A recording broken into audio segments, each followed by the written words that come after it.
बोलिए प्रेम से श्री सद्गुरु महाराज की जय। मंगल मूर्ति सद्गुरु मिलवै सर्वाधार, मंगलमय मंगल करन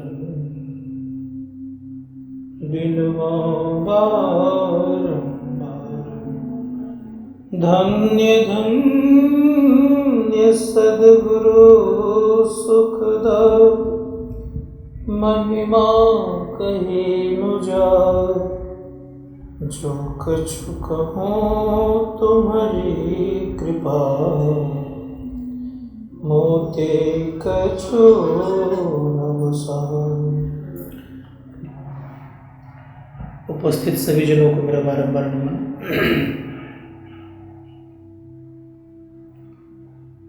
हम लोग पूजा करते हैं।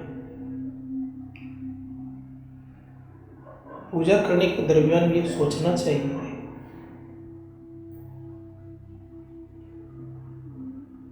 कि हमें सबसे अधिक कौन सा पूजा से लाभ मिलेगा, ये सोचना चाहिए। जिस पूजा के करने से हमें परमात्मा सुख की प्राप्ति हो,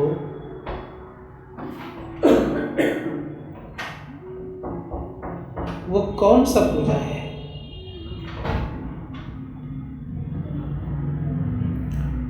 उस पूजा की तरफ अवश्य हम लोगों को बढ़ना चाहिए।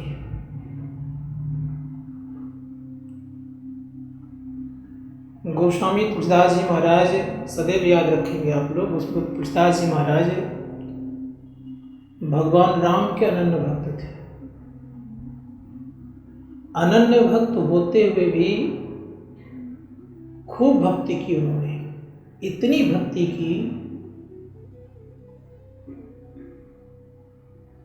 कि समझिए कि बहुत तरह से भक्ति उन्होंने की, लेकिन आत्मज्ञान नहीं हुआ। इस कलयुग में भगवान श्री राम और लक्ष्मण दोनों ने दर्शन दिया। इस कलयुग में हनुमान जी स्वयं दर्शन दिए। आज भी बनारस कभी जाएंगे आप लोग तो हनुमान जी की 4 कोने में स्थापना की है उन्होंने, तुलसीदास जी महाराज ने। हनुमान जी ने ही भगवान श्री राम को जनाया कि देखिए राम लक्ष्मण जा रहे हैं।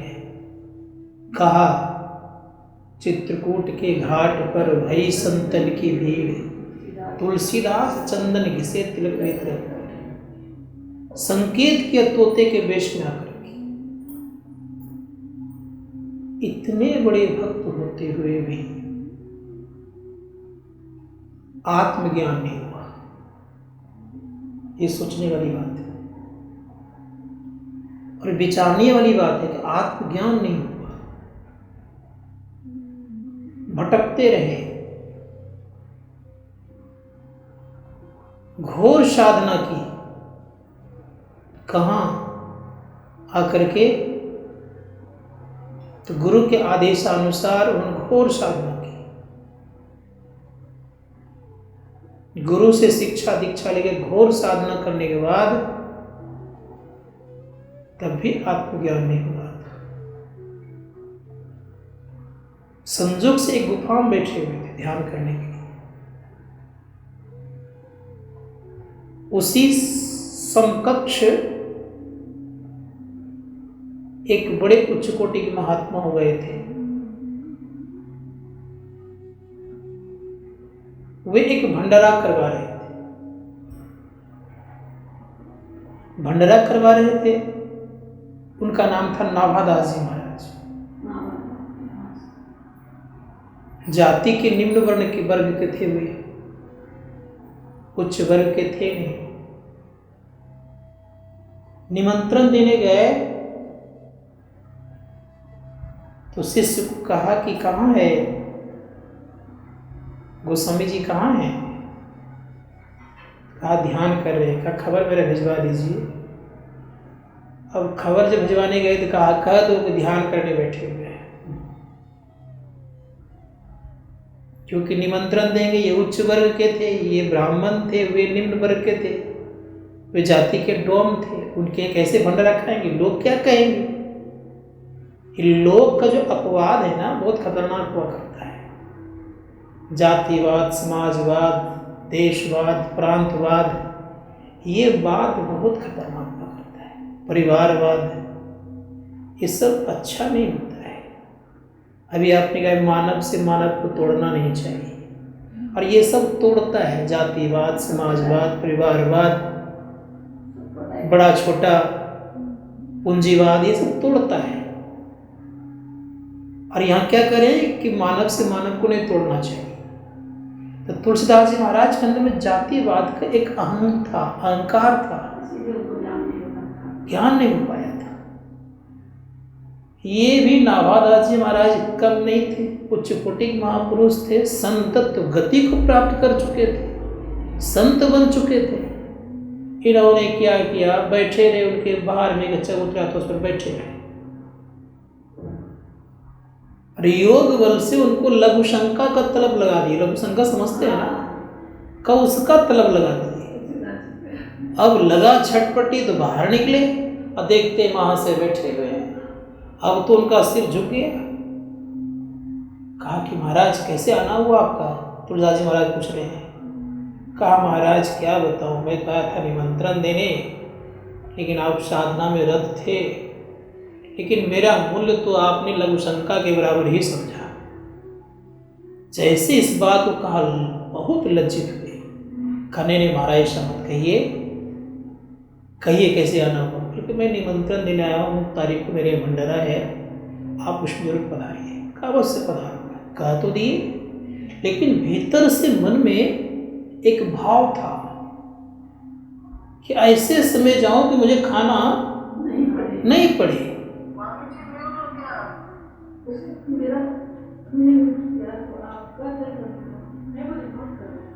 तो कहा ऐसे समय कि खाना ना पड़े, तब करते तो करते क्या। पत्तल सारे पिछ गए, जितने सामग्रियां बनत सब के सब बट गए। आई धीरे धीरे जा रहे हैं। नाभादास जी महाराज एकदम मुख्य द्वार पर खड़े हैं। जैसे पहुंचते हैं, कहते महाराज अब तो मेरे पास पत्तल भी नहीं रहा, किसमें आपको खिलाऊं।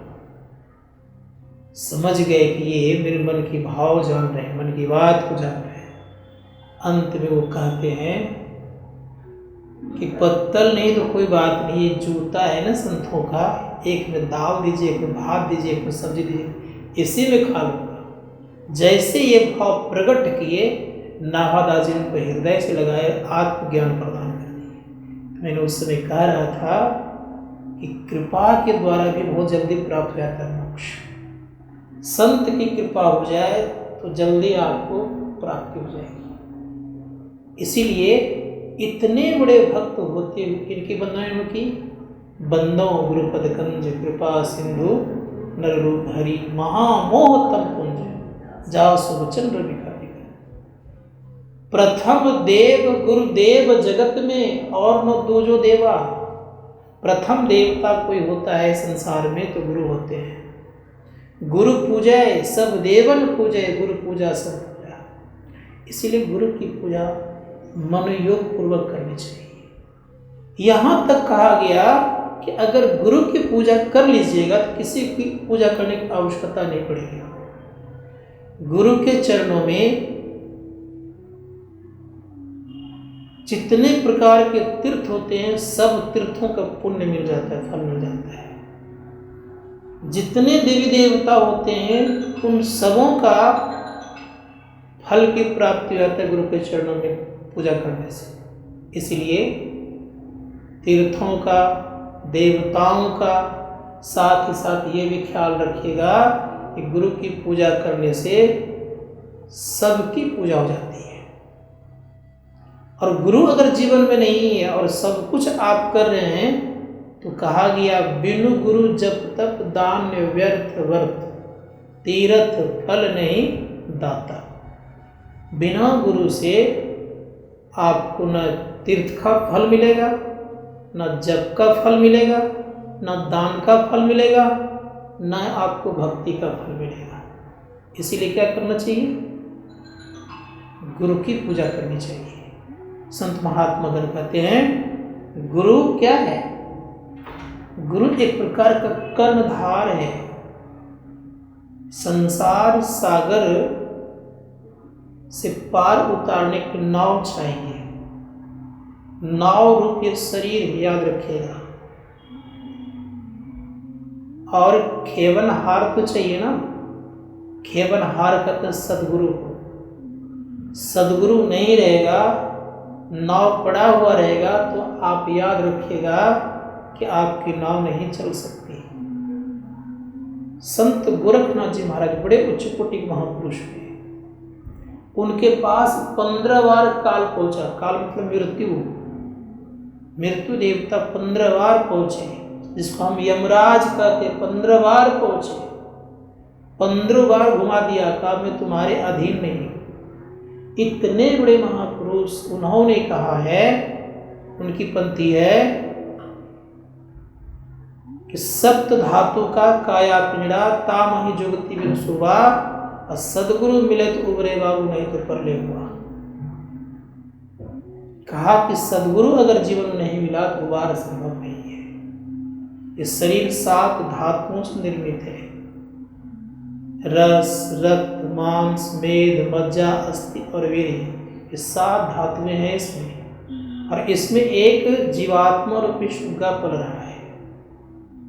और इसमें क्या है खासियत?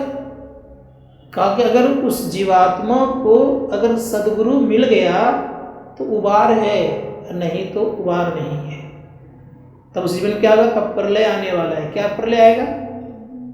प्रलय से तात्पर्य यहाँ पर यह है कि 84 लाख प्रकार की योनियों में जाएगा वो। और आप जानते एक एक जीव को कितना कष्ट होता है, विचार करके देखिए। इतना कष्ट होता है कि उस कष्ट का मूल्यांकन करना बड़ा मुश्किल होगा।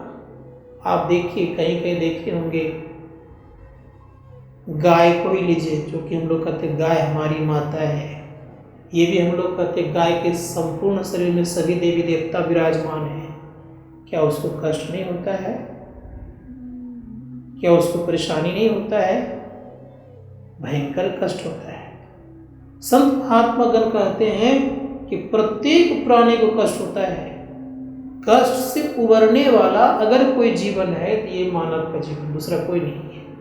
इसीलिए मानव जीवन में सदगुरु चाहिए। और सदगुरु अगर मिल गया है तो समझिएगा उस जीव का भला अवश्य होगा। कभी कभी वो भटक नहीं सकता। जैसे मान लिया जाए नाव पर कोई बैठ गया है, उस नाव पर सदगुरु भी है, भले ही विलंब लग रहा है, नहीं चल रहा है तो विलंब लग रहा है, नाव नहीं चल रही है तो विलंब हो रहा है, इसमें कोई संदेह नहीं है।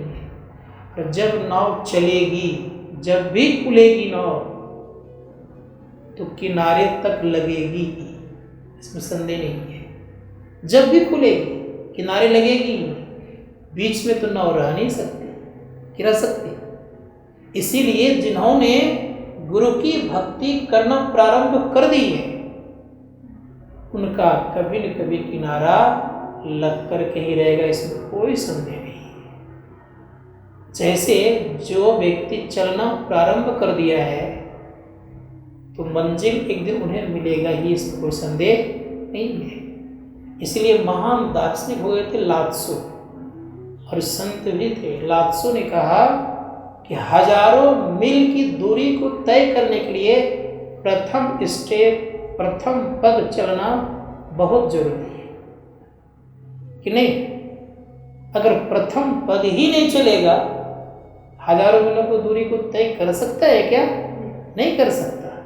तो प्रथम पग क्या है? तो प्रथम देव गुरुदेव जगत में, और न दूजो देवा। ये प्रथम है और यहाँ से शुरुआत होती है। गुरु आपके जीवन में हो गया तो समझिएगा कि जीवन का आपका लक्ष्य की पूर्ति की तरफ बढ़ गया। इसीलिए गुरु चाहिए। संत महात्मा गण कहते हैं कि गुरु के समान संसार में और कोई उदार नहीं होता। गुरु के समान संसार में कोई दयालु नहीं होता। गुरु के समान संसार में कोई कृपा करने वाला नहीं होता, और गुरु के समान उपकारी भी कोई नहीं होता। हमारे परम पूज्य गुरुदेव कहते हैं, ईश्वर देव पितर परिजन सो होत न यह उपकार। ईश्वर मतलब परमात्मा, देव मतलब देवतागण, ईश्वर देव पितर परिजन सो, कहा पितर लोग और माता पिता भी, और जितने परिजन लोग हैं सब के सब वो उपकारी नहीं हो सकते। ईश्वर देव पितर परिजन सो होत न उपकार, या होबत में ही गुरु से, गुरु की अमित बलिहार, यह केवल गुरु से ही होता है। आपके क्या गुरु से होता है, इसको नोट करिएगा सदैव। कोई ईश्वर हम लोगों को परमात्मा तक प्राप्त करने का मार्ग नहीं बता सकता, कोई देवता हमें परमात्मा तक पहुंचने का मार्ग नहीं बता सकता, कोई सगा संबंधी या पितर लोग भी परमात्मा तक पहुंचने का मार्ग नहीं बता सकते। बता सकता है? इसीलिए कौन बताने वाले हैं? तो सदगुरु में संत महात्मा गण कहते हैं कि गुरु के समान संसार में उपकारी कोई नहीं। इतना ही अपनी वाणी को विराम देता हूँ। बोलिए प्रेम से श्री सदगुरु।